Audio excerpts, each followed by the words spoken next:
어른과의 경계가 사라졌다는 것이 두 번째 현대문화의 특징으로 보는 거예요. 그러니까 유년기가 상실됐다는 거죠. 왼쪽에 있는 책은 뭐냐면 닐 포스트만이라고요. 미국 뉴욕 대학교에서 일단 교육을 가르치는 분인데 이분은 특이하게도 미디어가 어떻게 어린아이에 영향을 미치는가 하는 그 미디어와 관련된 연구를 많이 하셨어요. 그 결과 이 학자의 특징이 뭐냐면은 새로운 미디어, 다시 말해서 TV와 같은 영상 매체, 이분은 이제 80년대 많이 활동하셨던 분이거든요. TV와 비디오 같은 영상 매체들이 바로 어른과 아이의 경계를 다 무너뜨렸다. 이렇게 봐요. 그리고 유년기적인 특징을 잃어버리게 만들었다라는 거죠. 그래서 책 제목이 뭐냐면 Disappearance of Childhood이에요. 그러니까 유년기의 실종. 예전에 이 책이 우리나라에서 번역된 적이 있었어요. 사라지는 어린이 뭐 이런 책으로 번역된 적이 있었습니다. 이것은 뭐냐면 정보소통의 미디어가 인쇄된 활자에서 전자통신으로 바뀜에 따라서 인쇄된 활자 문화가 만들어낸 유년시라는 것은 사라지고 있다는 거예요. 이게 뭐 어떤 의미냐 한번 보세요. 활자 매체 시대에는 어린 시절과 어른 시절이란 것이 이 경계가 있었다는 거예요. 왜 어린아이들은 뭐겠어요? 책을 잘 못 읽잖아요. 그 다음에 어른들은 뭡니까? 비교적 책 읽는 사람이 있고요. 그래서 어른과 아이를 나누는 구획점이자 그 당시에 이 출판 인쇄 시대는 이 지식이라는 것이 이 언어, 인쇄 매체를 통해서 전달되기 때문에 어른과 아이의 지식의 차이가 뭘 통해서 드러나는 거예요? 이런 글자를 읽을 수 있느냐, 읽을 수 없느냐, 또 이런 정보를 잘 소통하는 책을 갖다가 주변에서 쉽게 얻을 수 있느냐 없느냐 그런 차이를 통해서 나타난다 이렇게 본 거예요. 그건 아주 의미 해석입니다. 지금 우리가 다 글자를 읽을 줄 아니까 이것이 무슨 의미인가 무슨 뜻인가 아시겠지 모르지만요. 앞으로 제가 설명할 때 좀 이해하실 수 있는 분들이 있을 거예요. 지금 왜냐 지금은 인쇄, 활자 매체 시대, 활자 문화가 아니라 지금 뭐겠어요? 영상 문화의 시대가 도래했잖아요. 그때 영상 문화의 시대는 어떤 의미냐면은 과거에 있었던 유년기, 그러니까는 아이들은 글자를 잘 몰라서 지식 과정을 습득하는데 느리고 더디고 어른이 될 때까지 기다려야 되는 그런 일이 있었다면은 영상 문화의 시대 뭡니까? 애들 보는 거 어른 보는 거 똑같이 본다는 것이죠. 유튜브 보세요. 물론 이제 그 18세 이렇게 인증받고 들어가는 콘텐츠 있습니다만은 기본적으로 사실상은요. 무방비 상태에서 애들이나 어린이 똑같은 것을 보고 있다. 이렇게 할 수 있잖아요. 그래서 뭡니까? 미디어가 만들어낸 어른과의 구분이 미디어를 통해서 새로운 미디어를 통해서 이제 없어졌다는 그렇게 해석될 수 있는 것이죠. 그래서 닐 포스트만의 이 저자에 따르면요. 우리가 오늘날 당연한 것으로 알고 있는 유년시절은 실은 구텐베르크가 금속 활자를 도입하면서 인쇄된 책이 흔해지면서 생겨난 최근 현상이라는 거예요. 다시 말해서 옛날에 뭡니까? 어린이라는 개념이 없었다는 거예요. 어린이. 그러니까 작은 인간이라는 개념이 있을 수 있지만은 무엇인가 어른과 구별된 어린이라는 개념이 탄생한 것은 뭐라고요? 구텐베르크 활판 인쇄술. 그러니까는 이것을 일종의 16세기 이후에 나온 하나의 현상이다. 이렇게 얘기하는 것이죠. 아주 흥미롭죠? 그러니까 보세요. 우리가 어린이는 지금 보호받아야 할 대사라든가 뭐 귀엽다라든가 말이죠. 어린이에서 갖고 있는 우리의 생각은 사실상은 과거 중세시대 사람들은 갖고 있지 않았다는 것이에요. 또 하나 뭐냐면 미디어가 일으키는 어른과 아이의 경계가 무너뜨린 것은 뭐겠어요? 교육의 종말을 가져왔다라고도 보는 것입니다. 어떻게 보면 교육의 종말이란 말은 우리 한국 교회나 혹은 한국 그 교육의 현실 갖다가 말하는 것 같아요. 무슨 말이냐면요. 학교 교육 같은 경우 목적을 잘못 설정한 데서 위기를 초래했다라고 설명하거든요. 보세요. 한국의 교육은요. 어떤 목적을 가지고 있을까요? 보세요. 사회에서 성공하기 위해 공부하라는 상업주의로 아이들을 가르쳤고 그렇죠. 우리도 마찬가지예요. 특히 유교적인 세계 내에서 입신양명, 네 가문을 빛내야지. 너 성공해야지. 너 이렇게 살아서 되겠어? 이렇게 공부한 말이야. 너 안 된다. 뭐 이렇게 우리가 많이 배웠다는 거예요. 그래서 일종의 뭐겠어요? 현대 자본주의 사회에 아주 그 자본주의 그 이념에 쉽게 순응해가는 그래서 돈을 통해서 성공의 기준을 판단하게끔 하는 그러한 어떤 아이들을 가르쳤다는 것이죠. 그보다 뭐예요? 비판적 사고나 판단력 이런 것은 문제된 기계적 해결법을 강요했을 뿐이라는 것이에요. 그래서 비판적 사고나 판단력이 많이 떨어지는 것이죠. 그래서 이 저자는 닐 포스트만은 이웃 마을 등 가까운 것에 대한 관심 우리 마을은 어떻게 생겼을까? 누가 사는가? 옆 사람들은 누굴까? 이런 관심과 배려가 교육의 1차적 목적이 되어야 된다고 강조했어요. 아주 중요한 것입니다. 배려의 말 들어야 돼요. 우리가 다 이해해야 돼요. 장애인에 대한 배려, 혹은 노인에 대한 배려, 혹은 뭐 잘 모르는 사람에 대한 친절 이런 것이란 거죠. 제가 최근에 봤던 영화 중에 원더라고 하는 한 2, 3년쯤 된 영화가 있었어요. 얘는 안면 기형 수술을 갖다가 28번이나 받은 초등학교 3학년 학생이에요. 그러니까 처음으로 이제 집에 있다가 학교에 가거든요. 그때 이 담임 선생님이 이 학생이 자기네 반에 온다는 걸 알고 아주 유명한 말을 해요. 그것은 뭐냐면은 정의와 친절 두 가지 가운데 하나만을 선택해야 된다면은 친절을 택하시오. 이런 말을 해요. 우리는 내가 옳다, 의롭다는 그런 뜻으로 무조건 뭐래요? 내 주장을 하고 남을 무시하고 말이 그런단 말이에요. 그렇잖아요? 이것은 어떻게 돼요? 또 다른 폭력을 갖다 양산해내서 정의의 가치를 왜곡시킬 수 있어요. 기억하십시오. 정의와 그 다음에 친절함 두 가지 중 하나만을 선택해야 된다면 친절함을 선택하세요. 왜? 그 친절함을 선택할 때 그 사람이 가지고 품고 있는 정의로운 가치가 언젠가는 나중에 뭐예요? 흘러서 들어갈 것이기 때문에 그런 것입니다. 우리의 한국 교실 현실 보세요. 여러분 다 중고등학교 다 나왔잖아요. 교사를 폭행하는 학생, 그 다음에 뭐예요? 이제는 스승이 아니라 그냥 노동자로 생각하는 교사들 탄생에부터 지금 교사도 어렵고 학생도 어렵고 교사도 난감해하고 학생도 난감해하는 그런 현실들이 벌어지고 있지 않습니까? 제자한테 매맞는 교사, 2015년도 SBS 방송에서 충격을 줬던 거예요. 세상에 이 중고등학교 애들이 말이죠. 선생님 왔다가 때려요. 그리고 뭡니까? 놀리고 말이죠. 근데 교사들이 얘기를 해도 뭐예요? 듣지도 않아요. 이 교사는 이에 대해서 제가 보니까 아주 익숙한 것 같아요. 애들은 말이죠. 휴대폰으로 막 선생님을 때리는 신용하고 말입니다. 그러니까 이것이 노는 게 아니에요. 장난치는 게 아니라 현실을 갖다가 애들이 카메라로 찍으면서 키득키득거리는 거예요. 이것이 이제 세상에 알려지면서 충격을 가해줬죠. 도대체 정말 이놈들은 스승을 갖다가 뭘로 보는 것일까요? 그러니까 어떻습니까? 당장 그 교총에서 교원단체 총연합회 같은 데서 이건 심각하다 해서 자꾸 학생 인권 조례를 들어가지고 학생이 잘못한 것을 갖다가 지시하고 혹은 옛날에는 회초리로 때리기도 했잖아요. 이건 학생 인권에 위배된다 해서 학생 인권을 강조하는 바람에 사실은 어떻게 될까요? 교육이란 것이 사라지지 않았느냐라고 주장하는 것이 바로 이 단체의 특징입니다. 그래서 학생 인권 조례는 일종의 교권 침해 조례다. 그래서 학생 인권 조례를 무조건적으로 통과시키는 것은 아니다 싶은 것이죠. 근데 이 부분이 주는 심각한 영향력은 있는 건 사실입니다. 과연 교육에 있어가지고 현대에서 인권이 정말로 올바른 사람을 성장케 하는 데 도와줄 수 있느냐 했을 때에 제가 보니까 아닌 것 같아요. 왜요? 사람은 죄인이잖아요. 어떻게 합니까? 죄인이기 때문에 스스로의 능력으로 구원에 이를 수 없어요. 누군가가 옳은 길을 갖다 안내해주고 그 길에 들어서도록 말이에요. 때로는 때로는 어떤 강압적인 이야기, 때로는 기분이 나쁜 이야기를 할 수도 있는 것이거든요. 그래서 이런 점을 갖다가 우리가 적절하게 아이들의 그 마음을 다치지 않으면서도 그러나 아이들이 바른 길을 인도할 수 있도록 스승의 권위가 보장되고 인정받는 어떤 교실을 이루어야 되는 것은 분명한 것 같아요. 자, 제가 얘기했죠. 닐 포스터맨이 뭐라고요? 새로운 미디어가 현대 어린아이를 사라지게 만들었다 그러잖아요. 성에 대한 것이 바로 그걸 보여주는 거예요. 초등학생이 뭡니까? 금년에 잡혔어요. 성착취물을 책팀을 운영한 거예요.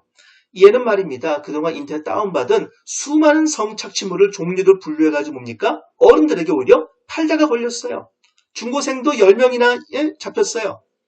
보세요. 옛날에 애기는 어디서 나온대? 그러면 뭡니까? 어른들은 알아요.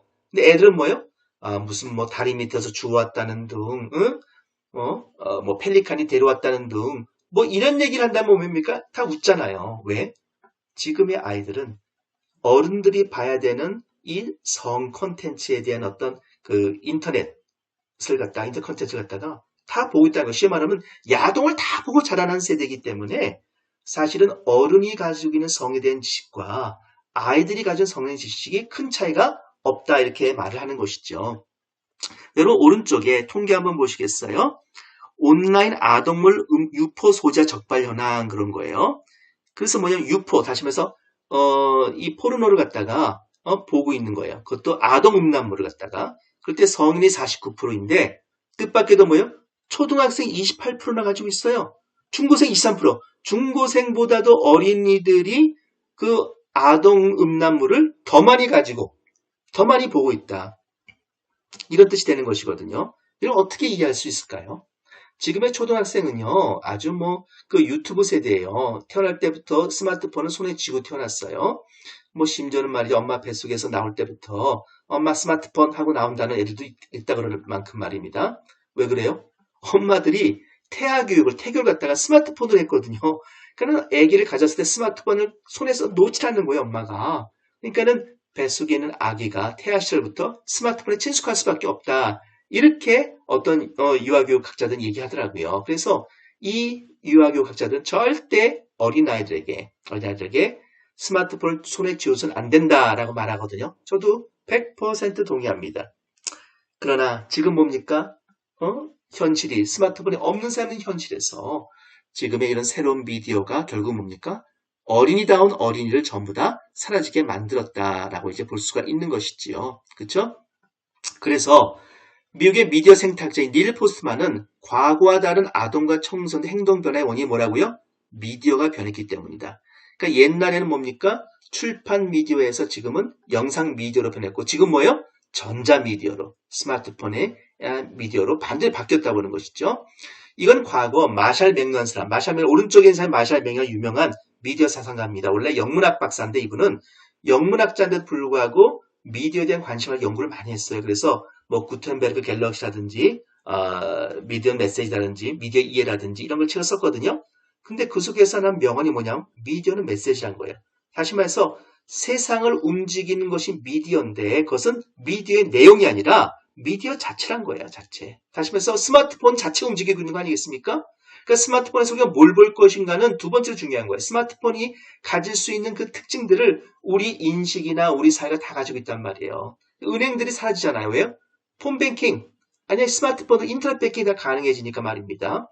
여러분 보십시오. 지금 코로나19 가운데서도 무엇으로 여러분의 신분을 확인해요? 스마트폰 가지고 확인하는 것입니다. 그러니까 스마트폰은 우리의 존재의 근원으로서 지금 작용하고 있잖아요. 그래서 이 현대사회, 특히 21세기에 들어와서 현대 문화가 이렇게 변했을까 했을 때 우리는 주 동력의 원인, 가장 중심에 뭐가 있다는 거예요? 스마트폰. 이런 모바일 매체가 있다. 다시 말해 인터넷 미디어가 있다. 미디어가 바로 뭡니까? 사회 변화, 인간의 행동 변화의 원인이다라는 거예요. 그래서 우리가 닐 포스트만이 말한 대로 닐 포스트만 있을 때는요. 인터넷이 없었어요. 스마트폰이 없었단 말이에요. 그 당시에 최신 매체는 뭐냐면 텔레비전이었어요. 칼라 텔레비전이었단 말이에요. 칼라 텔레비전과 영화 같은 이런 새로운 매체들이 인쇄 매체 글자를 읽는 것에 익숙한 세대를 완전히 어떻게 바꿨을까요? 어린이가 없는 그러한 세태를 만들었다. 이렇게 보는 것입니다. 그러니까 지금의 어린아이들은 닐 포스트만에 따르면은 애들이 키만 작지 말입니다. 또 어떤 학생은 키도 크죠. 생각하는 건 뭐겠어요? 어른들이 하는 걸 다 따라한다는 거예요. 그만큼 물론 깊이 있거나 완숙하거나 성숙하지 못하지만은 어른들이 하는 것, 야동 보는 것, 그 다음에 말입니다. 심지어 폭력적인 것, 심지어는 어른들을 공경할 줄도 모르고 어른과 똑같은 위치에서 말이에요. 선생 갖다가 때리지 않습니까? 이 말은 뭐예요? 선생 갖다가 높여보는 게 아니에요. 높여보는 사람 어떻게 때릴 수가 있겠어요? 그러니까 똑같이 본다는 것이죠. 그러니까 이러한 변화들이 사실은 어떻게 돼요? 현대의 문화를 만드는 데 주요하게 작용했다. 이렇게 말하는 것이죠. 그럼 기독교 대안이 뭘까요? 대안이 있어요. 뭘까요? 미디어 교육. 아까 말한 우리가 얘기한 이 사람이죠. 오른쪽의 사람이죠. 마샬 맥루한이 바로 미디어가 이렇게 세상을 변화시키는 가장 중요한 원인이다. 미디어가 어린아이들도 없어진다는 닐 포스트만 두 사람 다 그 대안으로 뭘 제시하냐면은 미디어 교육을 제시한 거예요. 미디어 교육은 뭐냐면요. 스마트폰이나 텔레비전, 인터넷을 우리가 어떻게 쓸 것인가, 어떻게 절제할 것인가, 스스로 판단하고 스스로 책임 있는 행동을 할 수 있도록 이렇게 걸러내는 필터링 교육이에요. 그래서 놀이미디어연구센터에서 일찌감치 말입니다. 한국의 교회를 상대로 그다음에 공교육에서 이 선생님들을 통해서 아이들이 미디어에 대해서 절제할 수 있도록 중독에 이르지 않도록 그런 중독을 예방하고 절제력을 키워서 어떻게 합니까? 교육의 효과를 높일 수 있도록 그 다음에 뭡니까? 어린아이는 어린아이답게 그 다음에 어른은 말입니다. 성숙한 사회로 살아갈 수 있도록 하는 이러한 그 프로그램을 갖다가 개발해서 많이 보급했어요. 참고로 말씀은 제가 바로 이 놀이미디어 연구센터의 이사입니다. 왜 이 말씀 드리냐고요? 여러분, 제가 미디어가 아주 중요하다는 얘기를 제가 수업 시간에 매우 강조하잖아요. 미디어는 중요한 선교의 도구예요. 그리고 신학적으로 보자면 예수님은 곧 뭐예요? 미디어였어요. 예수님의 말씀만 메시지가 아니라 복음이 아니라 예수님 자체가 복음이라는 걸 사실 아셔야 됩니다. 신학적으로 중요한 제가 이야기합니다. 우리는 그래요. 복음이란 뭘까요? 예수님께서 하신 말씀이 복음이죠. 맞아요. 근데 아울러 뭐예요? 예수님 자체가 복음이었다는 거예요. 예수님 자체가. 응? 그러니까 뭡니까? 우리가 스마트폰만이 아니라 스마트폰의 내용만 뿐만 아니라 스마트폰도 뭡니까? 우리 영향을 주고 있다는 것이죠. 그래서 medium is the message. 미디어가 메시지라는 뜻은 바로 그 메시지를 발산시키는 어떤 근원으로서의 그 매체 자체가 그 현대 문화를 결정짓는 중요한 역할을 해왔다라는 것을 보여준다는 것입니다. 그래서 우리는 한 세가 지배적 의사소통 수단으로 어떤 미디어를 사용하냐에 따라서 우리는 대상에 대한 인식이 달라져요. 여러분, 선교지에는 선교사님들께 제가 강의할 때마다 뭐냐면은 새롭게 선교지에 가면은 그 선교지의 가장 핵심 미디어가 무엇인가를 빨리 캐치하고 그것을 활용해야 된다고 얘기합니다. 그래서 옛날에 아프리카의 말입니다. 텔레비전이 유행할 때도 아프리카의 중요한 미디어는 라디오였어요. 그러니까 라디오를 통해서 보니까는 혁명을 일으키고 혁명군의 지시를 받더라고요. 그러니까는 그 아프리카에서는 라디오가 중요한 의사소통의 수단이었다는 것이죠. 근데 지금 어떨까요? 아프리카도 역시 휴대폰입니다. 휴대폰입니다. 그러니까 이것은 뭐냐면은 우리가 선교뿐만 아니라 우리가 사회를 이해할 때에 그 중심 미디어가 무엇인가를 바로 보는 것이 매우 중요하다. 그래야지 어떻게 우리가 그 속에서 하나님의 말씀도 전할 수 있고 내가 올바르게 살아가는 법도 그 안에서 내가 결정할 수 있다 하는 것이죠. 세 번째, 우리가 오늘 세 번째 경계가 무너졌다. 세 번째 테마는 뭐냐면요. 일과 취미의 경계가 느슨해졌다는 게 일과 취미. 여러분 혹시 이 배우 이름 아세요? 배우 이름? 자, 여기에 배우 이름이 써 있어요. 구혜선이라고. 혹시 아십니까? 구혜선 씨 아세요?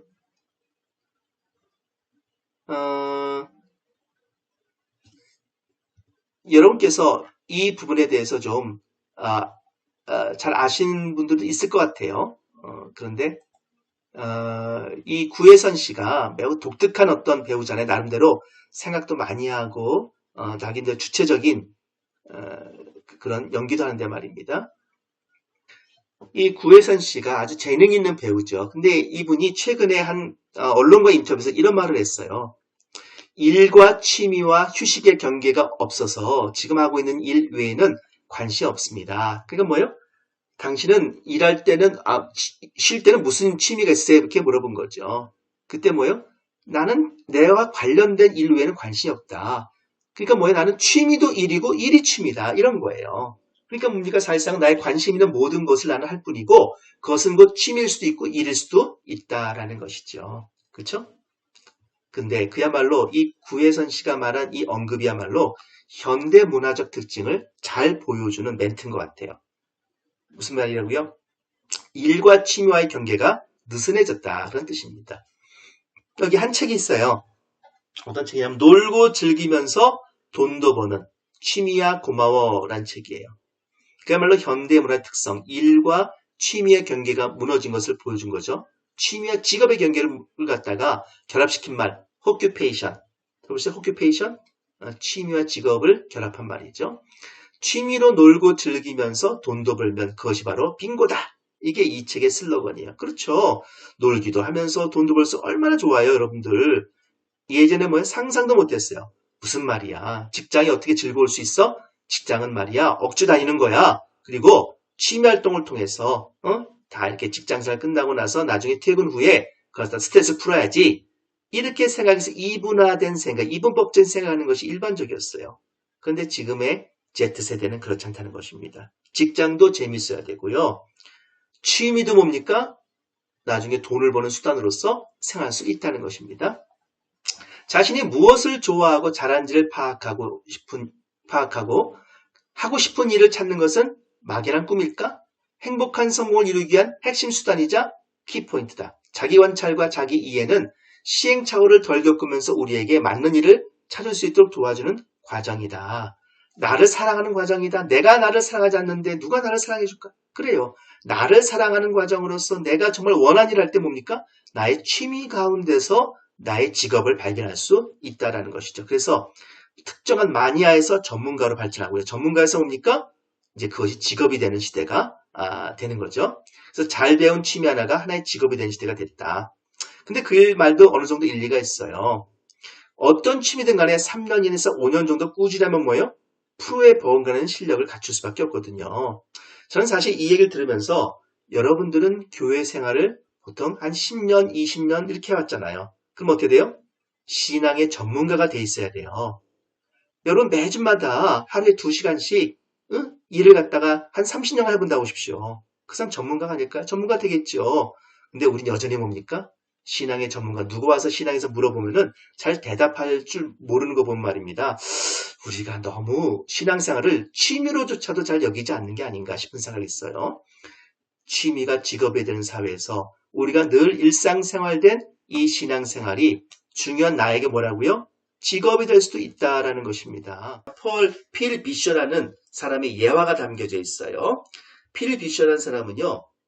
자기가 영화를 만들고 싶다는 생각을 했어요. 근데 그가 교회에서 자랄 때 받은 암묵적인 그 메시지는 뭐냐면은 전임교육자, 다시 말해 목회자가 되는 거죠. 전임교육자만이 확실한 기독교적 봉사야 신앙에 마땅히 해야 할 거지. 이런 얘기를 자꾸 들은 나이 어린 기독교는 뭐예요? 장차 목사나 선교사가 되기를 열망하는 게 바람직하다라는 이런 식으로 이해가 된다는 거죠. 그래서 필 비셔도 이런 자기가 기독교에서 의무적으로 자기가 보따리를 챙겨서 이제 나도 사역을 준비하러 가야겠다. 그래서 뭡니까? 성경학교로 떠났다는 거 아닙니까? 근데 성경학교에서 누굴 만나냐면요.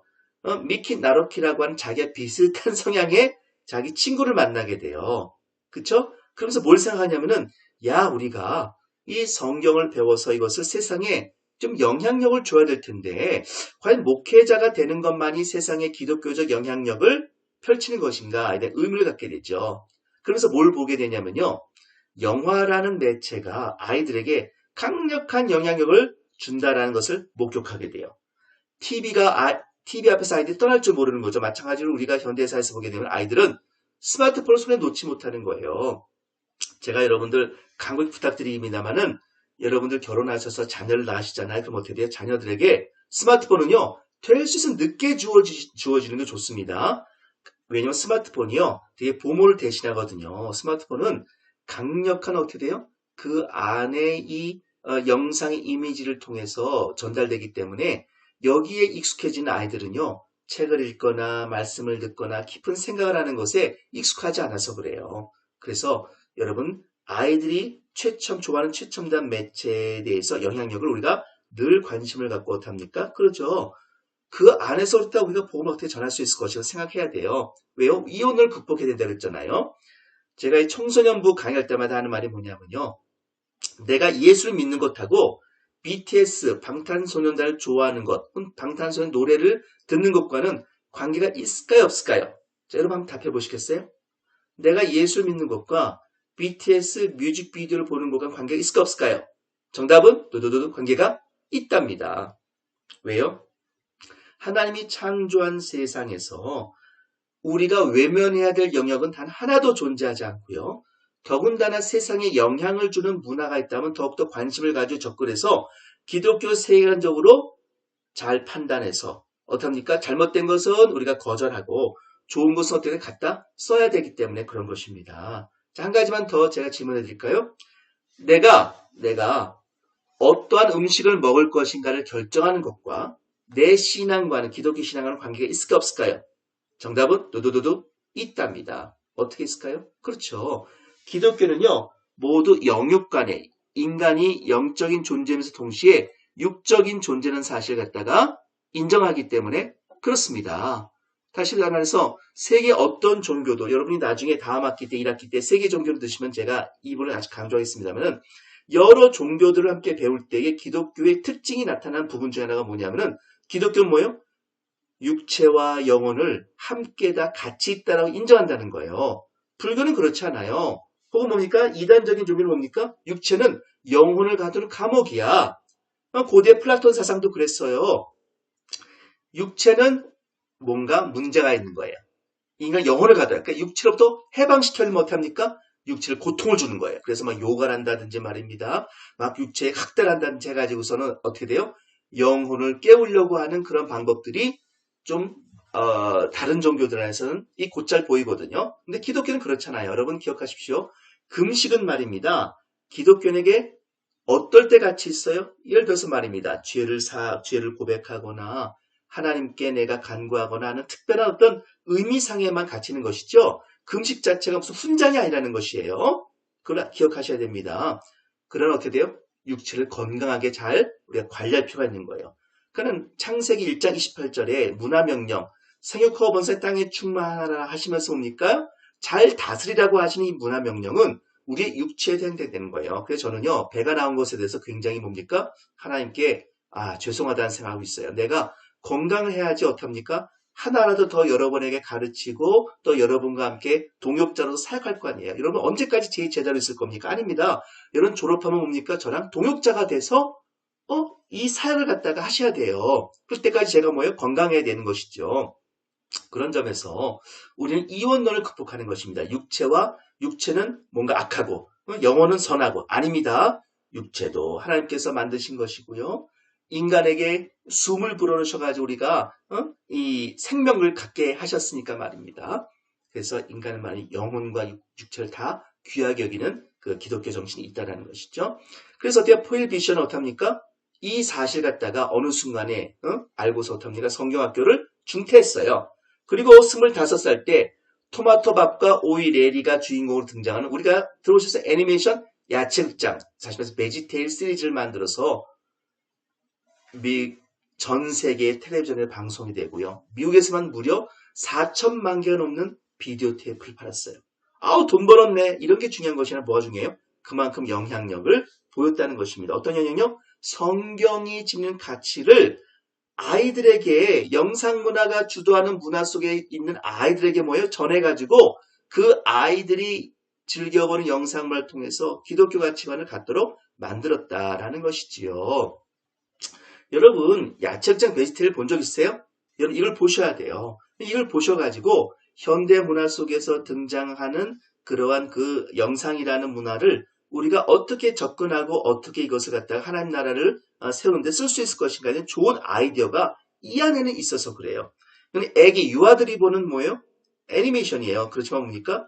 여러분들은 생각하는 관점, 다시 말해서 현대 문화를 생각하고 어떻게 내가 문화생활을 할 것인가를 생각하시면서 이걸 보시게 되면 다르게 다가올 수 있어요. 자, 이 야채극장 베지테일은요. 우리나라에서는 EBS에서 방송이 됐었어요. 그리고 DVD, 비디오로 다 나왔었습니다. 미국 같은 경우 2000년, 2001년에는 디즈니 애니메이션을 누르고 미국 내 판매 1위를 기록했어요. 그러니까 미국의 여러분들 그 영상 그 시장은 우리가 좀 달라요. 우리는 DVD를 거의 안 사잖아요. 우리는 전부 다 스트리밍 서비스를 받죠. 다시 말해서 뭐 온라인 서비스로 말이에요. 넷플릭스나 뭐 야차나 왓챠나 이런 걸 통해서 우리가 다운받아서 보는 것이 우리의 일종의 영상을 보는 하나의 방법인데 미국 같은 경우에는 뭐냐면요. 지금도 DVD가 영화를 보는 사람들은 DVD를 사서 보는 그런 문화가 있어요. 그래서 DVD 판매량이 굉장히 많습니다. 근데 우리나라는 어떻게 돼요? DVD를 사는 그런 문화가 아니에요. 또 여러분 지금 그 노트북에 DVD를 볼 수 있는 그러한 그 장치가 되어 있지도 않아요. 그러니까 한국과 미국은 좀 다르죠. 미국은 말입니다. 이렇게 DVD나 옛날에 비디오 테이프를 갖다가 많이 구입해서 소장하고 또 교회에서 이것을 갖다가 사서 소장해서 같이 보는 그런 어떤 문화가 있었기 때문에 4천만 개라는 것이 팔리는 것이 가능했다라는 것입니다. 어쨌든 우리 베지테일이라는 이 애니메이션은 말입니다. 성직자, 다시 말해서 내가 목사가 돼가지고 말씀을 전파하는 것보다 훨씬 더 많은 사람에게 기독교적 영향력을 주었다라는 것은 분명한 사실입니다. 이 폴 비션은 뭐예요? 나중에 이의 연장선상에서 많은 동화책을 썼어요. 이건 지금 우리나라에서도 판매되는 동화책입니다. IBP에서 나왔거든요. 제목이 하나님은 누구를 사랑하실까? 두 돼지 이야기. A Tale of Two Pigs. 두 돼지 이야기예요. 재밌어요, 이 동화. 저는요, 여러분께서 혹시 어린 시절에 동화책을 잘 못 보고 자랐잖아요. 여러분 그거 아세요? 사람은요, 자신의 나이에 맞게 말입니다. 누려야 할 그런 생활이 있어요. 그러니까 어렸을 때 말입니다. 동화책을 못 보고 자라거나 혹은 뭡니까? 이런 자기가 하고 싶었던 어렸을 때 장난감을 갖지 못하고 놀았다. 이런 사람들은요, 어른이 되어서 이걸 갖고 할 필요가 있어요. 그럼 마음에 굉장히 안정된 마음을 갖는다 그래요. 그러니까 심리학자들이 얘기합니다. 여러분 동화책을 안 읽어본 사람은요, 어른이 돼서 반드시 동화책을 읽어보셔가지고 그 어린 시절에 가졌던 감성이 주는 좋은 점들을 갖다가 자꾸 회복시킬 필요가 있어요. 요거는요, 우리가 잘 아는 대로 두 돼지 이야기.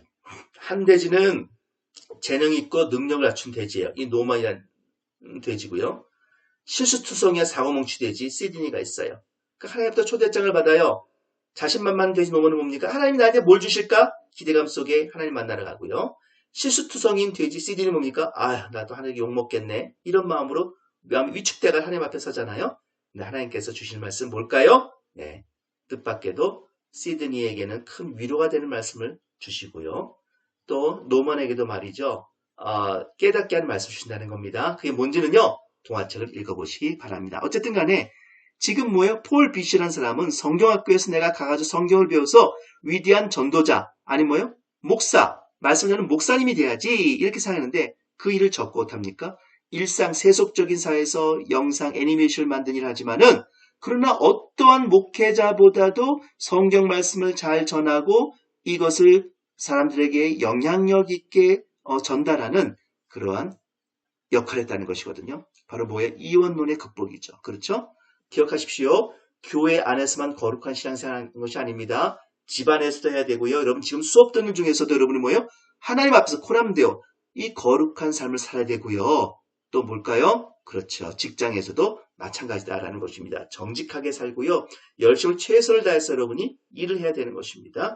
자, 문화 분석의 기초로 해서의 기독교 문화란 무엇인가를 우리가 이제 얘기할 텐데 먼저 기본적으로 우리가 그 문화의 평가라는 그 단서가 되는 것은요. 기초가 되는 것은 세계관이야. 기독교 세계관이죠.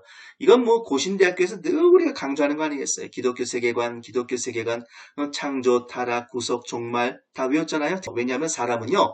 자기가 생각하는 대로 행동하는 존재예요. 만일 생각하는 대로 행동하지 않으면 그 사람 어떻게 행동하는지 아십니까? 행동하는 대로 생각해버려요. 무슨 행동한 다음에 거기에 합리적으로 맞춰서 하는 것이죠. 그렇죠? 이런 것이에요. 사람을 때리는 거, 폭력은 나쁜 것이야. 왜 하나님이 이것을 허락하지 않으셨어? 라는 이 폭력에 대해서 기독교 세계 관점을 다 가진 사람은 뭡니까? 확실하게 폭력을 덜 행사하거나 폭력이 나쁘다는 걸 알 거예요. 그럼 어떻게 돼요? 폭력 행동을 하지 않는 거예요. 왜? 세계관이 정립돼서 폭력은 나쁜 것이 아닌 세계관이 정립되다 보니까는 폭력 행동을 하지 않는 거예요. 물론 울컥울컥한 사람이 있을지 모르지만 말입니다. 그러나 어떡합니까?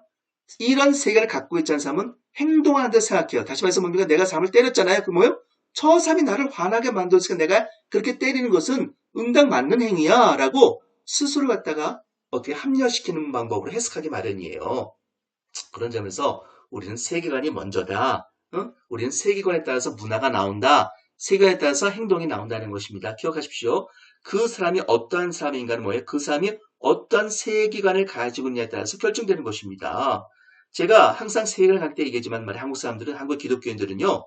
기독교 세계관만 가지고 있잖아요. 유교적인 세계관도 함께 가지고 있어요. 그런데 유교적인 세계관을 기독교인들이 갖고 있다 보니까 어떤 일이 보여집니까? 예를 들어서 장유유서. 그쵸? 나이가 많은 사람이 최고예요. 그럼 어떻게 돼요? 교회에서 나이가 적은 사람이 홀대받을 가능성이 있다는 것이죠. 혹은 뭐입니까? 남존여비 같은 것도 있어요. 남자가 존중받아야죠. 무슨 여자가 이렇게 교회에서 떠들고 그래요? 이런 얘기가 있을 수가 있어요. 그렇죠? 그래서 이 부분에서 우리가 기독교 생활을 올바른 관점에 해야 된다는 것입니다.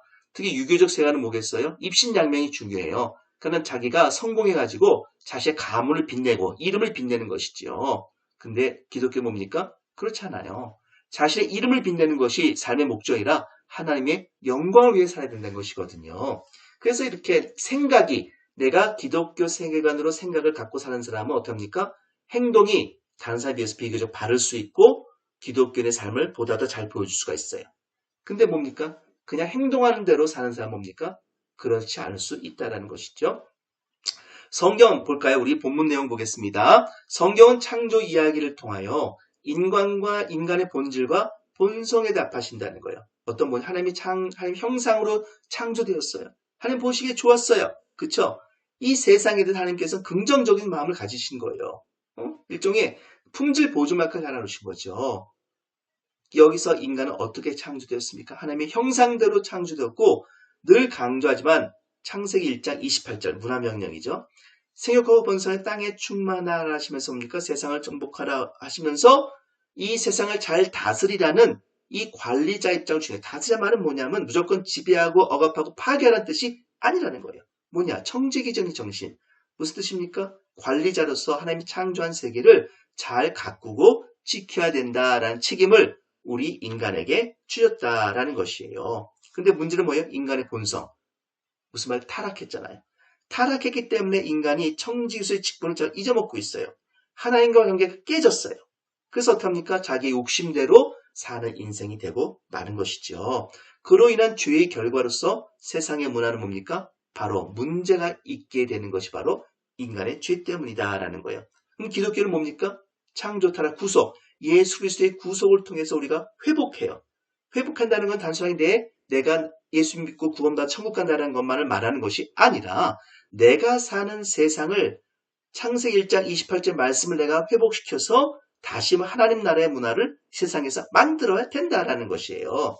그래서 우리가 세상 문화의 관리자로서의 책임을 다한다는 것이 아울러서 우리에게는 기독교인으로서 내가 신앙을 가지고 살아간다는 그 덕목에 들어가야 한다는 것이죠. 그렇죠? 그래서 우리는 바로 뭐예요? 기독교 문화의 관심 영역을 우리는 모든 것으로 다 넓힐 수가 있고요. 계속 강조하지만 성과 속, 어떤 것은 거룩한 것이고 어떤 것은 세속적인 것이야라는 이분법적인 이원론적인 세계관을 극복해야 된다 하는 것입니다. 그래서 여러분이 있는 곳이 다 거룩한 장소예요. 거기서 여러분은 하나님 앞에서 거룩한 예배자로서 그리고 뭐예요? 거룩한 성도로서 여러분이 그 역할을 감당할 필요가 있겠다는 것입니다. 그래서 여러분이 나중에 졸업하신 다음에 꼭 신대원 가고 일반적인 선교사 꼭 돼야 되는 아닙니다. 선교는 뭡니까? 일상적인 삶에서 할 수 있는 그리스도인의 가져야 할 일종의 또 다른 명령, 선교 명령을 가지고 살아가는 존재예요. 그러니까 해야 되는 거예요. 그러나 그 영역에서 거룩한 영역에서만 있는 사람이 선교만 하는 것이 아니라 일상적인 영역, 가정주부로서 혹은 뭐 직장인으로서 내가 식당을 갖다가 운영하거나 카페에 내가 알바를 하거나 이 모든 것에서 어떻게 돼요? 여러분은 정직하고 기독교의 세계관을 투영해야 된다라는 것을 잊으시면 아니 되옵니다. 제가 아주 강조하는 것입니다. 그래서 저는 여러분이 우리 그 글로벌 교육학부나 우리 국제문화선교학과 전공을 하시는 그 학생들은요. 미래에 대해서 꿈을 가지실 때 그것이 꼭 성직자야만 된다 그런 건 아니라는 거예요. 왜냐하면 제가 어떤 학생을 봤냐면은 그 신대원을 가려고 하는데 사정이 여의치가 않아서 못 갔어요. 그래서 굉장히 낙담을 하더라고요. 그래서 제가 그 학생이 격려했어요. 꼭 신학대원 가서 성직자가 되는 것만이 하나님 앞에 바로 선 그런 모습은 아니다. 다른 직업은 수만 가지가 있고 그 가운데서 우리가 하나님 앞에서 바로 서가지고 거룩한 존재로서의 삶을 사는 것이 중요한 것이지 내가 어떤 직업을 택할 것이냐 하는 것은 두 번째로 중요하다. 그것은 뭐예요? 자신의 능력에 맞게 택하는 것이거든요. 그런 점에서 꼭 우리가 자꾸 우리가 국성과에 있다고 말입니다. 목회자야 된다라는 부담감 여러분이 덜으셨으면 좋겠어요. 제발 좀 덜으셨으면 좋겠어요. 또 하나 우리가 가지고 있는 기독교 세계관에서 우리가 깨닫는 중요한 점 뭐겠습니까? 이것은 성경적 관점이라는 거예요. 성경은 인간의 타락과 그로 인한 죄의 핵심에 하나님이 없죠. 하나님이 처음 되고자 하는 거죠. 그래서 우리가 어떻게 돼요? 신과 인간의 경계가 무너졌다고 그랬잖아요. 현대문화의 특성, 경계가 무너진 것. 그래서 인간의 자기중심성이 자리함을 우리는 보여주고 있음을 알 수 있어요. 그렇습니다. 요한 1서 2장 16절이죠. 육신의 정욕과 안목의 정욕과 이생의 자랑이라는 것이 사실 뭡니까? 현대 문화 속에 들어가는 거 아니겠어요? 보세요. 세상 뭡니까? 왜 우리가 사실은 자꾸 날씬해야 된다.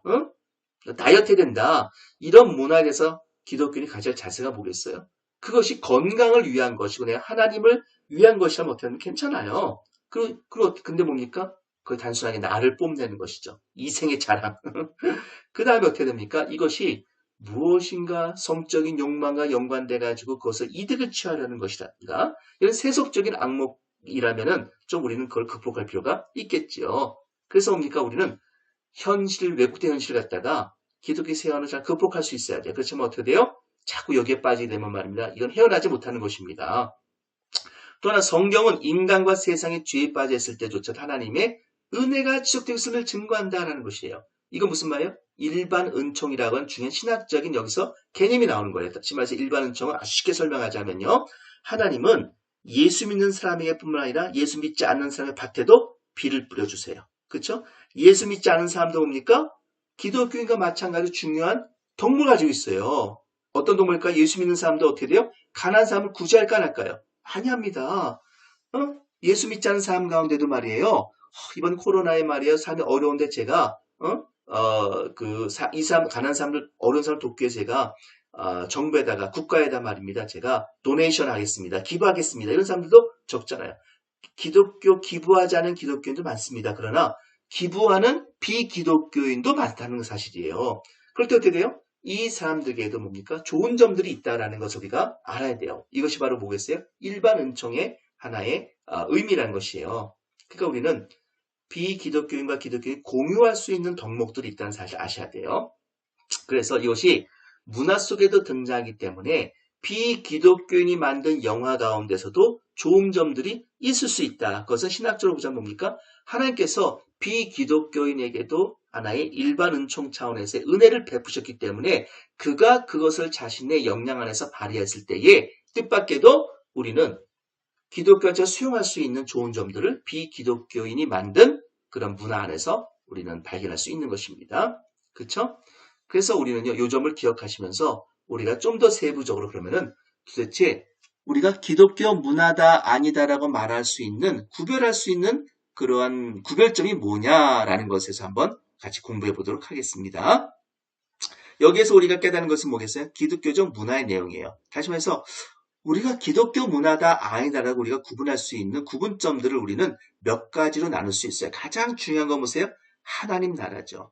하나님 나라는 뭐겠습니까? 하나님 나라가 그 안에서 드러나느냐? 하나님 나라는 하나님의 뜻에 통치되는 영역을 말하는 거예요. 다시 해서 인간의 욕망을 갖다 발현한 것에 끝난 것이냐 아니면 하나님 말씀에 접한 것이냐라는 것이죠. 하나님 나라는 쉽게 말하면은요. 하나님의 말씀이 그 안에서 펼쳐지는 것이 하나님 나라예요. 따라서 영화 속에서 소설 속에서 혹은 뭡니까 게임 속에서 과연 하나님 나라의 의미가 그래서 우리가 발견될 수 있는가라는 것이죠. 그럼 하나님 나라는 뭐겠어요? 개인과 사회적인 차원에서 뭡니까? 이것이 샬롬, 평안과 평화를 누릴 수 있는 것이냐? 응? 아니면 정의로움, 공의가 이것이 드러나는 면이 있느냐?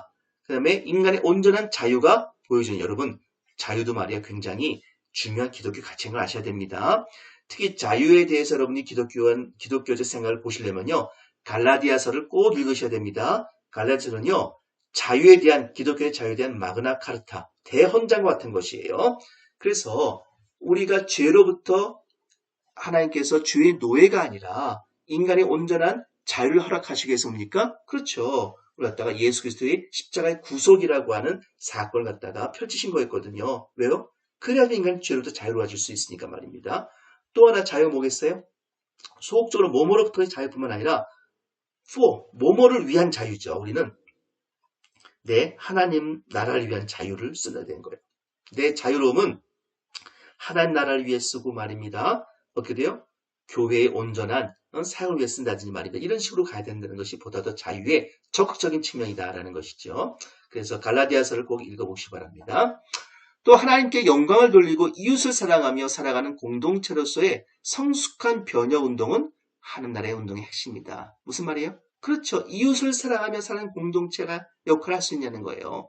지금 우리가 코로나 가운데서도 왜 우리가 비대면 예배를 하냐 하면은요. 우리가 대면 예배를 할 만한 능력이 없어서 그런 게 아니에요. 그런 용기 없어서 그런 것도 아니고요. 그것은 뭐겠어요? 혹시라도 이웃에게 이러한 전염병이 옮아질까봐 염려하는 이웃에 대한 사랑의 실천으로서 우리가 한다는 점을 잊으시면 안 되는 것이에요. 그러니까 어떻게 돼요? 우리가 보세요. 사도 바울도 고린도서에서 뭘 얘기하냐면 고기 먹는 것에 대한 이야기를 해요. 아주 중요한 얘기입니다. 왜냐하면 당시에 그 고린도 상황이라는 것은요. 고기를 먹으려면 그 고기가 어떻게 나오냐면 우상에게 제사를 먼저 드린 다음에 그 다음에 제물로 이것이 나와서 팔려져 가는 것이 고기였어요. 그러니까 내가 고기를 먹기 위해서 뭡니까? 우상에 대한 제물을 먹어야 되는 거예요. 이 부분에서 기독교는 굉장히 끔찍한 거예요. 우상을 섬기면 안 된다라고 하는 아주 명확한 십계명이 있기 때문에 어떻게 돼요? 이것을 어떻게든 지키려고 애를 쓴 것이죠. 근데 사도 바울은 어떡합니까? 괜찮다. 왜요? 근본적으로 우상이라는 건 존재하잖아요. 이거 기억하셔야 돼요. 우상은 상의 상, 나무로 만든 것에 불과해요. 아무것도 아니에요. 그렇잖아요.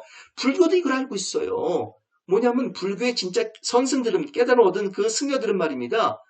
불상 앞에서 절하는 것을 별로 바람직하지 않다고 생각해요. 그게 뭐가 중요한 생각해요? 왜 불상은 나무에 불과하다, 나무에. 그래서 어떤 옛날에 중계 선승은 말입니다. 추우니까 말입니다. 그 불상을 도끼로 패가지고 나무로 불쏘시개로 따뜻하게 불로 지핀 그런 일화도 있어요. 그 옆에 다른 스님이 말이죠. 화를 내는 거예요. 어떻게 당신 말이죠. 선생님이라는 스님이 돼가지고 어떻게 나무 불상을 갖다가 쪼개가지고 불을 때리냐. 그래서 이 선생님 뭐라는 줄 아십니까? 너는 이게 부처로 보이느냐? 이게 나무인데 말이야? 이런 얘기가 유명 얘기가 있어요. 우리는요. 그 철 넘어서잖아요. 하나님의 창조한 세계에서 하나님이 어떻게 돼요? 좋다라고 말씀하신 거예요. 기독교는 말입니다. 건강이라는 것에 가치를 부여한다 그랬잖아요. 육체적 의미가 있다 그랬잖아요. 고기를 갖다가 먹는다. 하나님께서 고기 먹는 것도 허락하신 거예요. 그러나 뭐예요? 우상에 드린 재물이라고요? 잘 보세요. 우상은 있어 없어요? 없어요. 우상 무슨 우상이에요? 그건 아무 나무에 불과한 것이에요. 무슨 신이 있어요. 그렇죠? 우리의 하나님을 갖다가 외면하는 그러한 인간의 행동을 갖다가 하나님께서 조심하라. 너 그러면 안 된다. 하나님을 섬겨야 된다는 그 점을 강조하기 위해서 그런 거지. 사실은 뭡니까? 우상신이라는 것은 말이야 존재하지 않는 것입니다. 우상이 어디 있습니까? 아무것도 없는 거예요. 나무떼기에 불과한 건데요. 그렇잖아요? 사도 바울은 이걸 알고 있기 때문에 참 하나님만이 신이라는 걸 알고 있기 때문에 우상에 뭘 드리든 재물을 바치든 간에 그것은 뭐예요? 의미 없어요. 아무 의미 없는 거예요. 그래서 뭐예요? 고기를 먹을 수 있다는 거예요. 그러나 사도 바울은 뭐예요? 경계를 하잖아요. 어떤 경계를 합니까? 경계를 세운다는 것이 아니라 이거는 뭐예요? 주의를 한다는 거예요. 어떤 주의를 기울입니까? 혹시라도 내가 고기 먹는 것을 보고 다른 사람들 시험에 빠지면 안 된다는 거예요. 그 믿음이 연약한 사람들이 아니 사도 바울 선생님 우상 섬기지 말라면서 말이 어떻게 우상이 된 재물을 먹어요? 이럴 수 있어요? 이렇게 어떻게 돼요? 시험에 빠지게 되면 안 되기 때문에 나는 할 수 있어요. 먹을 수 있어요. 그러나 뭐예요? 그들을 위해서 내가 절제하겠다. 이렇게 얘기를 한다는 것이죠. 이 점을 여러분이 이웃사랑에 실천을 해야 돼요. 나는 할 수 있지만 뭡니까? 어떻게 돼요? 내가 내 이웃을 위해서 하지 않겠다는 거예요. 왜? 그들이 나를 보고 시험에 들면 안 되니까는 여러분 이 점을 꼭 기억하셔야 되는 것이에요. 그래서 성숙한 변혁운동은 바로 이웃을 사랑하며 공동체로서의 살아가는 이 영역 안에서도 우리가 하나님 나라를 이룰 수 있다는 것입니다. 하나님 나라 뭐라고? 여기 있다 저기 있다 공간의 의미가 아니라 하나님의 통치하시는 곳이 하나님 나라다. 말씀이 실현되는 것이 하나님 나라다. 이걸 기억하시면 되고요. 두 번째로 기독교적 문화행에서 우리가 다룰 점은 뭐냐면 생명 중심의 생태학과 공동선이에요. 아주 중요한 말이 있어요. 생태학은 뭐냐면 우리가 살아가는 환경을 말하는 것이거든요. 이 환경은요. 하나님께서 그야말로 잘 구별을 주어지고 하늘과 땅을 구별하시고요. 바다와의 물과 육지를 잘 구별하셔가지고 경계를 지으셔가지고 인간이 사실 최저 환경을 유지하신 거예요. 여러분 기억하세요. 뜻밖에도 제가 이런 걸 제가 들은 적이 있어요. 기독교 그 생태학자인데 기독교 생물학을 전무하신 분이요. 이렇게 얘기하더라고요. 왜 인간은 말이죠. 여섯째 날 마지막에 창조되었을까? 이것은 뭐냐면 하나님께서 인간에 대한 사랑을 보이신 거예요. 왜요? 나머지 5일째 되던 날까지 모든 인간이 살아갈 생태계가 완벽하게 잘 조성이 된 다음에 다시 말해서 쾌적한 환경을 하나님께서 조성해 주신 다음에 그다음에 뭐예요? 인간을 만드셔서 그걸 누릴 수 있도록 해주셨다는 거예요. 그래서 인간을 먼저 창조한 다음에 그다음에 나중에 말이죠. 바다와 육지를 가르치면 어떻게 합니까? 얼마나 아담과가 고통을 받았을까 고민됐을까 그렇잖아요. 그러니까 인간을 마지막 날에 만드신 것도 생태를 다 완벽하게 조성하신 다음에 그 속에서 온전하게 살 수 있도록 하시신 하나님의 배려, 하나님의 사랑이 보여지는 하나의 모습이었다. 이렇게 이제 해석을 하더라고요. 좀 의미가 있다고 봐요. 그래서 우리는 뭐예요? 그렇죠. 생태학, 함께 세상 사람과 어울려 살아가는 이 환경의 문제를 주의를 기울여야 돼요. 공동선, 뭡니까? 세상 사람과 기독교의 가치가 있는 것이 있다니까요. 예를 들어서 자연을 보호합시다. 우리 페트병 많이 쓰지 맙시다. 일용 줄입시다. 이런 얘기를 하는 비기독교인이 있다면 우리는 어떻게 돼요? 그것에 공감하고 함께 협력할 수가 있다는 것입니다. 기억하십시오. 우리가 이제 MPO, NGO 같은 것을 배워요. 그렇죠? 여러분 보세요. 우리의 그 교과 연계 과정 중에 뭐냐면 MPO 전공이 있어요. MPO는 뭐예요? 월드비전이나 아니면 기하대책 이런 활동을 말하는 것인데 월드비전에서 여러분 비기독교인과 협력하는 일이 있을까 없을까요? 있습니다. 왜요? 공통선.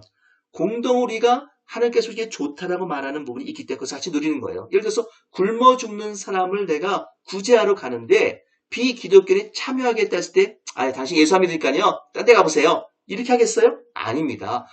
당신은 정말 하나님의 선한 면을 갖다가 보여주시는군요. 당신이 예수 믿으면 더 좋겠지만 그러나 지금 우리가 함께 좋은 일을 하고자 협력하는 것은 저는 좋다고 봅니다. 그래서 뭐예요? 협력할 수 있다는 걸 아셔야 돼요. 아시겠습니까? 이것이 그래야지 뭡니까? MP 활동, NG 활동 우리가 할 수 있는 것이에요. 사적인 선이 아니라 공동체의 선은 개인의 본질적인 인권을 소중히 할 뿐만 아니라 사람들 하여금 자기보다 이웃사회, 그 세상을 향하도록 그 하나님을 향한 선을 모색하도록 추구한다라는 것입니다. 어떻게 하라고요? 그렇죠. 우리가 촛대를 어디다 놔요? 성경 우리가 마태복음에 나오잖아요. 우리가 촛불을 갖다가 이 등경이죠. 거울 앞에 놔가지고 환히 비춰야 돼요. 그래서 뜻이 어떻게 돼요? 우리가 선을 통해서 환하게 세상을 비춰서 어떡합니까? 세상 사람들로 하여금 하나님을 기억할 수 있도록 해야 되는 것이에요. 어떻게 저 사람은 저렇게 착한 일을 할 수 있을까요? 그것은 내가 선에서 오른 것이 아니라 하나님께서 나를 주장하시기 때문에 내가 그렇게 선한 일을 하는 것입니다. 그리고 당신도 그런 일에 동참할 수 있습니다. 라고 이야기를 해줄 필요가 있다는 것이죠. 그래서 공동선은 뭐예요? 모든 생명의 선함을 추구한다는 의미예요. 생명이 가장 중요한 것입니다. 기억하십시오. 생명은 뭐예요? 선한 것입니다. 어떠한 상태든 생명을 구해야 되는 것은 뭐예요? 기독교인의 올바른 도리가 되는 것입니다. 왜 기독교인의 낙태를 반대하는가? 왜 기독교인이 뭐예요? 기독교 어떤 사람들은요, 그 사형제도 반대해요. 사형제도는 절반은 나눠져 있지만 말입니다. 그렇지만 뭐예요? 궁극적으로 생명을 살리려고 하는 모든 행위 가운데 가치가 있다라고 보여주는 것은 어떻습니까? 바로 생태학적인 의미며 공동선으로서 인간 자연의 조화적인 그러한 목표 가운데서 우리가 이 일을 할 수가 있다는 점을 기억하시기 바랍니다. 그래서 욕망 중심, 인간 중심, 생태학, 그 다음에 이 커먼굿, 공동선은 뭡니까? 하나님부터 나온 것이란 거예요. 일반 은총 차원이란 거죠. 그래서 뭡니까?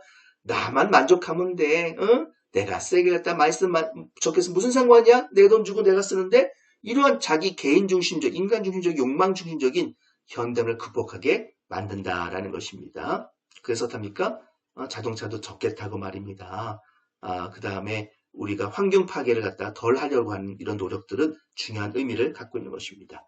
세 번째 뭐래요? 은혜죠. 은혜. 무슨 말이에요? 인간은 내 능력으로 내가 살아가는 것이 아니라 하나님의 도우심 속에 살아간다라는 의식이 은혜예요. 문화에 의해서 죄성을 묻는 것과 마찬가지로 그곳에서 하나님의 은총을 발견하시면 물어야 돼. 하나님의 은총을 발견하십니까? 이것은 하나님께서 보여주신 은혜다라는 것이죠. 우리가 일반 은총이라는 걸 얘기했잖아요. 그렇습니다. 믿지 않는 기독교인에게도 어떻게 저렇게 놀라운 작품을 만들 수 있을까?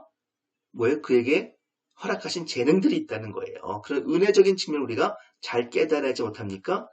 비기독교인이 만든 문화 가운데서 우리가 좋은 것을 발견해서 어떻게든 우리가 쓸 수 있는 거예요.